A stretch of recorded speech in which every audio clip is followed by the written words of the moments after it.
Alrighty, guys. So today is Wednesday, April 15th, and we are going to read Thank You, Mr. Falker by Patricia Polacco. So remember, we're going to be thinking about the central message or lesson. You don't have to write anything down. I just want you to be thinking about it. This is our poster that we've seen before. So remember, what life lesson does the author want you to learn? We've got If She Can Do It, I Can Too, Be Yourself, Help Others the Way We Were Helped, Don't Give Up, Just Try, Good Things Come in Small Packages, and from yesterday, A Small Kindness Can Help Someone Feel Seen. So, thank you, Mr. Falker. Here we go.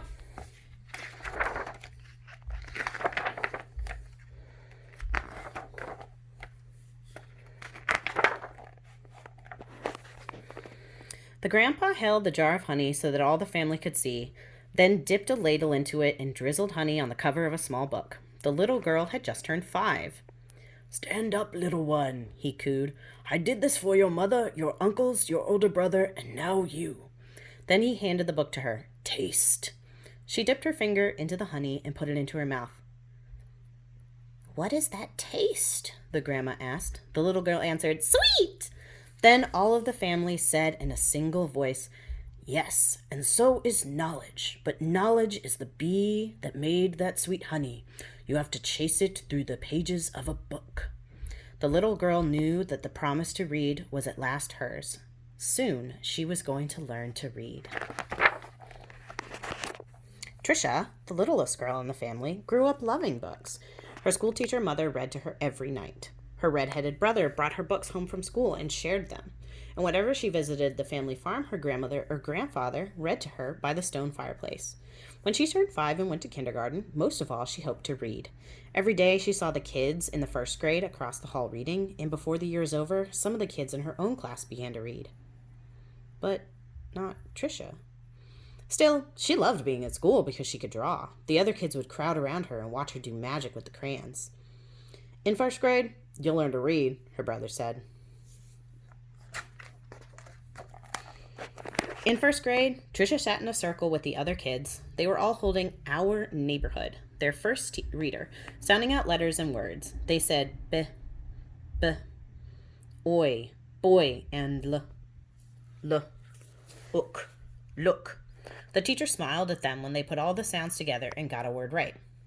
But when Trisha looked at a page, all she saw were wiggling shapes, and when she tried to sound out words, the other kids laughed at her.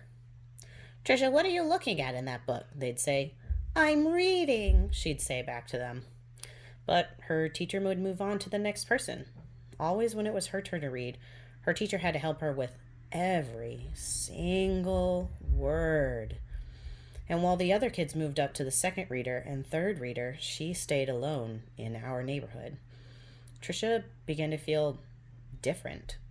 She began to feel dumb.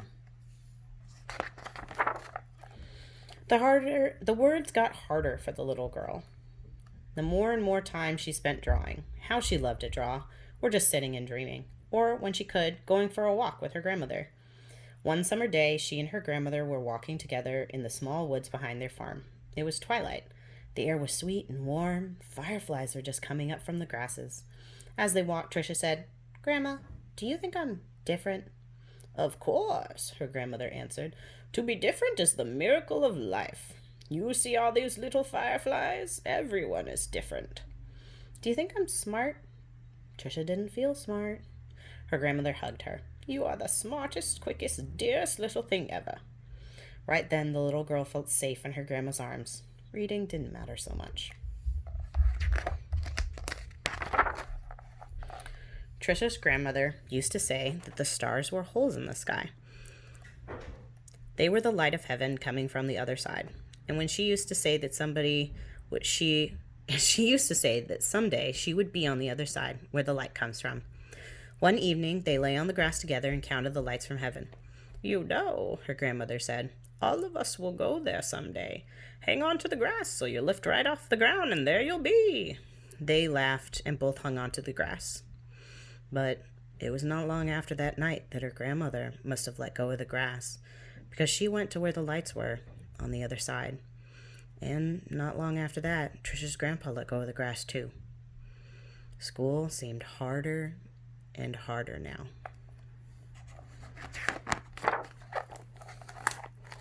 Reading was just plain torture.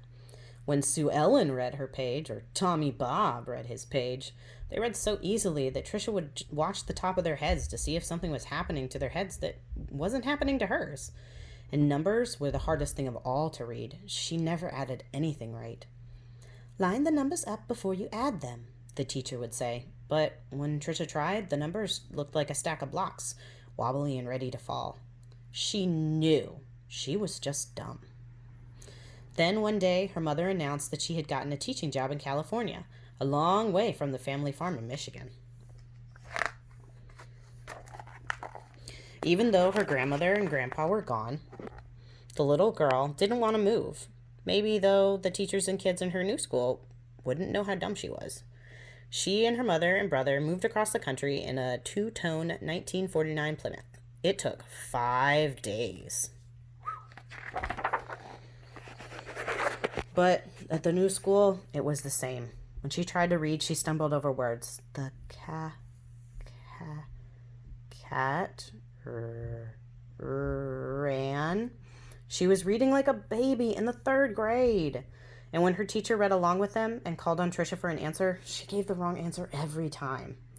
"Hey, dummy," a boy called out to her on the playground. "How come you're so dumb?" Other kids stood near him and they laughed.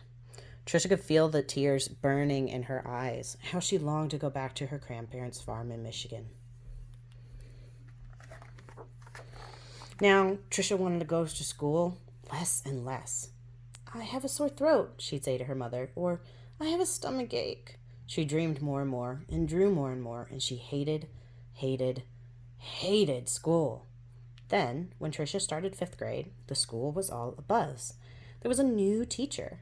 He was tall and elegant. Everybody loved his striped coat and slick gray pants. He wore the neatest clothes. All the usual teachers' pets gathered around him. Stevie Joe and Alice Marie, Davy and Michael Lee. But right from the start, it didn't seem to matter to Mr. Falker which kids were the cutest, or the smartest, or the best at anything. Mr. Falker would stand behind Trisha whenever she was drawing and whisper, "This is brilliant! Absolutely brilliant! Do you know how talented you are?" When he said this, even the kids who teased her would turn around in their seats and look at her drawings. But they still laughed whenever she gave a wrong answer. Then one day, she had to stand up and read, which she hated.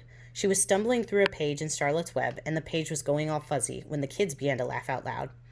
Mr. Falker, in his plaid jacket and his butterfly tie, said, "Stop! Are you all so perfect that you can look at another person and find fault with her?"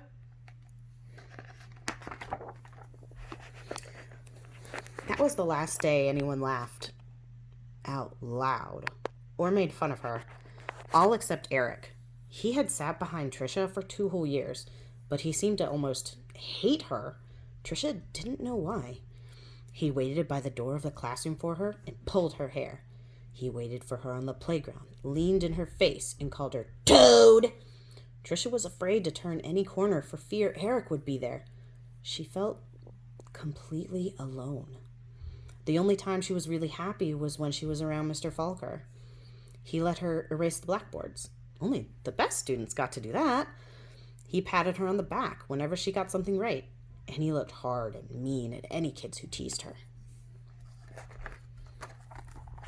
But the nicer Mr. Falker was to Trisha, the worse Eric treated her. He got all the other kids to wait for her on the playground or in the cafeteria or even in the bathroom, and to jump out and call her stupid or ugly. And Trisha began to believe them. She discovered that if she asked to go to the bathroom just before recess, she could hide under the inside stairwell during free time and not have to go outside at all. In that dark place, she felt completely safe. But one day at recess, Eric followed her to her secret hiding place. "Have you become a mole?" he laughed, and he pulled her out into the hallway and danced around her. "Dumbbell, dumbbell, Maggie the old dumbbell." Trisha buried her head in her arms and curled up in a ball. Suddenly, she heard footsteps. It was Mr. Falker. He marched Eric down to the office. When he came back, he found Trisha.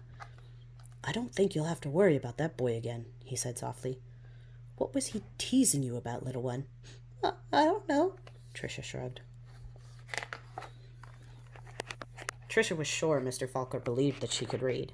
She had learned to memorize what the kid next to her was reading, or she would wait for Mr. Falker to help her with a sentence, then she'd say the same thing that he did. "Good," he would say. Then one day, Mr. Falker asked her to stay after school and help wash the blackboards. He put on music and brought out little sandwiches as they worked and talked. All at once he said, "Let's play a game. I'll shout out letters. You can write them on the board with a wet sponge as quickly as you can." "A!" he shouted. She wiped a watery A. "8!" he shouted. She made a watery 8. 14, 3, D, M, Q, he shouted out. He shouted out many, many letters and numbers. Then he walked up behind her, and together they looked at the board. It was a watery mess. Trisha knew that none of the letters or numbers looked like they should. She drew the sponge down and tried to run. But Mr. Falker caught her arm and sank to his knees in front of her. "You poor baby," he said. "You think you're dumb, don't you? How awful for you to be so lonely and afraid." She sobbed. "But little one, don't you understand? You don't see letters or numbers the way other people do. And you've gotten through school all this time and fooled many, many good teachers." He smiled at her. "That took cunning and smartness and such bravery." Then he stood up and finished washing the board. "We're going to change all that, girl. You're going to read. I promise you that."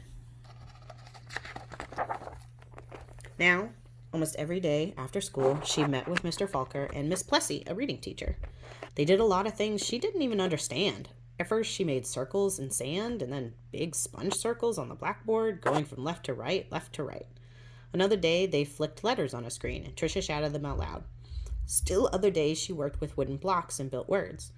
Letters, letters, letters, words, words, words, always sounding them out. And that felt good. But though she'd read the words, she hadn't read a whole sentence. And deep down, she still felt dumb. And then one spring day, had it been 3 months or 4 months since they started, Mr. Falker put a book in front of her. She'd never seen it before. He picked a paragraph in the middle of a page and pointed to it.